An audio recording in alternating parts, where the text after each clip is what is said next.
안녕하십니까. 오늘은 발달장애 자폐증 아동의 언어 치료에 대해서 공부하도록 하겠습니다. 발달장애 자폐증의 가장 두드러진 특성이 바로 말이 늦다는 것입니다. 그러면 부모님들은 바로 언어 치료를 하게 됩니다. 그런데 언어 치료는 의사소통의 기능보다는 말, 즉 언어를 학습시키는 경우가 많아요.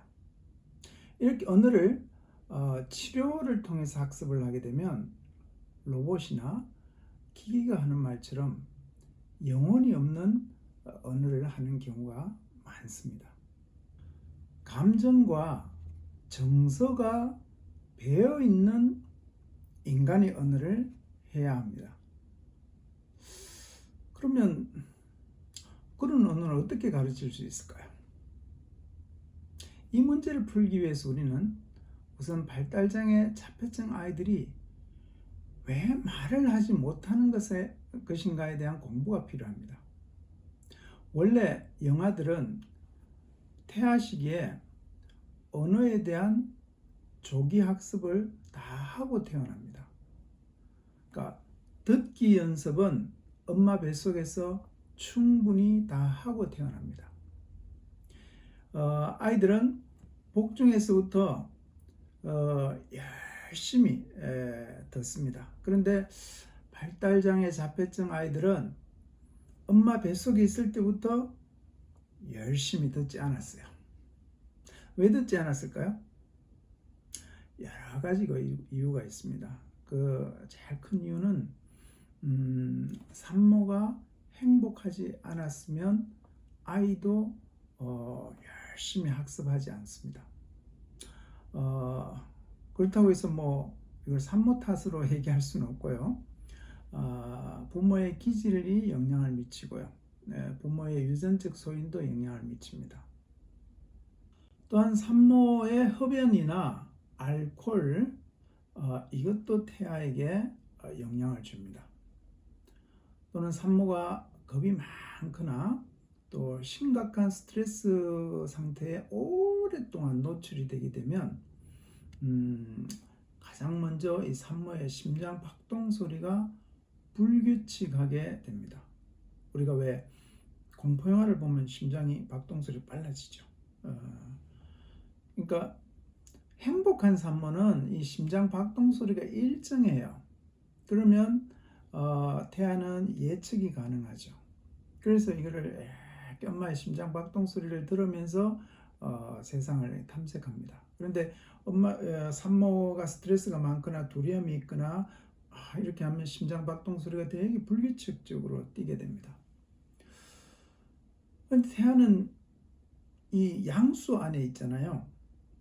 수중에 있죠. 그러니까 이제 수중은 우리가 음파가 전달될 때 정폭에 대해서 훨씬 더 세게 들리죠. 그래서 엄마의 심장 박동 소리가 너무 불규칙하게 되면 아이가 까칠해집니다. 예민해집니다. 그러면 태아는 귀를 막게 됩니다. 열심히 들으려고 하지 않습니다. 그렇게 듣기 평가 공부를 열심히 하지 않고 태어나면 이 대체 감각, 보상 감각인 시각이 활짝 열립니다. 시각은 모든 감각 중에서 가장 쉬운 감각입니다. 눈을 뜨면 정보가 다 들어오니까요. 그래서 시지각이 폭풍 발달하게 됩니다. 이것저것 모든 정보가 시각을 통해서 오니까 아이가 산만해집니다. 잘 듣지는 않고 열심히 보기만 탐색하니까 의사소통이 되지 않습니다. 자기 세계에 빠지는 거죠. 그래서 발달장애 자폐증 아이들의 언어 습득이 힘든 것입니다. 발달장애 아이들의 발달이 우리가 듣기 훈련부터 새로 다시 해야 되는 이유가 여기 있습니다. 언어 치료를 하기 전에 듣는 훈련, 이 청지각 치료를 다시 해주어야 되는 것입니다. 그래서 저희는 지난 20년 동안 청지각 트레이닝기를 개발하였습니다. 건강한 엄마의 아, 일정한 심장 박동 소리부터 다시 듣게 해줘야 되는 것입니다. 청지각 훈련과 함께 감각 통합 훈련을 병행을 해주어야 합니다. 보통 감각 통합이라고 하면 소를 많이 사용하시는데 버릇이 제일 좋은 것이 엄마의 손입니다. 엄마의 따뜻한 손으로 지압과 마사지를 해줄 때 아이의 뇌의 긴장감이 해소되고 피부 경계감이 줄어듭니다. 밤에 시각이 닫힌 상태에서 청지각 훈련과 촉지각 훈련을 병행하면 감각 통합이 되는 것입니다. 이것을 많이 하고 나서 이제 언어 자극이 들어가야 됩니다. 이것이 순서입니다. 그래야 언어 발달이 정상적으로 이루어집니다. 정서와 감정이 녹아있는 언어가 그렇게 해야지 발달하게 됩니다. 저희 부부가 재작년에 이 책을 출간했습니다. 2년 됐는데 벌써 이제 4판을 인쇄했습니다. 이 책에 보면 집에서 아이를 어떻게 만져야 되고 지압을 해야 되는지 구체적인 그림과 함께 자세하게 설명이 되어 있습니다. 집에서 치료해 보실 수 있습니다.